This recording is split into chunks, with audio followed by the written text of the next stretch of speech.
الصلاة والسلام على رسول الله صلی الله علیه وسلم. اما بعد، زیم قاری عطا الله خادم مدرسه تحفیظ القرآن کریم ټکی سر زتا ټولو خوږو دوستان ته بل طرف نه سلام پیش کوم. الله تبارک وتعالی خپل کلام مجید کې فرمایي ما عندکم ينفد وما عند الله باق. کوم چې تاسو سره دي اب ختم شي او کوم چې د الله تعالی سره دي اب باقی پاتې شي. رمضان المبارک دی، پدې کې دعاګانې قبليږي، عبادتونه قبليږي او د نوافل هغه اجر ثواب چې دی هغه د فرایض برابر ګرځي او دغه سي د فرایض چې دی هغه 70 کلنا زیاتیږي. نبی علیه الصلاۃ والسلام په دې میاشت کې ډېر د سخاوت مظاهره کوله. زمونږ په دې مدرسه تحفیظ القرآن کریم کې 120 مسافر طلبه مقیم دي.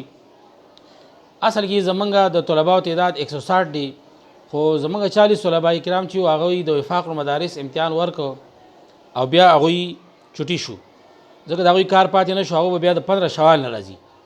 خو د حفظ او د ناظری د قیدی چې کوم زمونږ مسافر طلبه دي هغه دلته موږ سره اوسېږي، ځکه دا د غوي اوقات د سری چې هغه موږ چټي کول نه شو. کورون تلاړ شي دا غوي نه سبق قضا شي، بیا غوي بخپل سبقونو باندې توجه نه ساتي. دا زمونږ مجبوری چې اختره پوری زمونږ دا طلبه موږ سره دلته وي. د دو د اخراجاتو د دو د خوراک څښاک پروګرام زمونږ د مدرسې د طرف نه وي او دا مستاسو شنه مخیر حضرات چې هغه موږ سره وخت په وخت باندې تعاون کوي.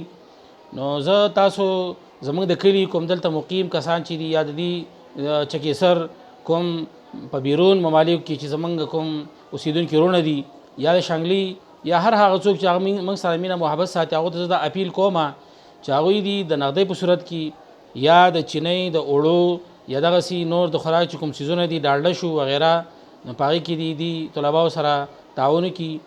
الله تعالی به تاسو د دنیا د آخرت خوشحالي نه راکړي. وما علينا الا البلاغ.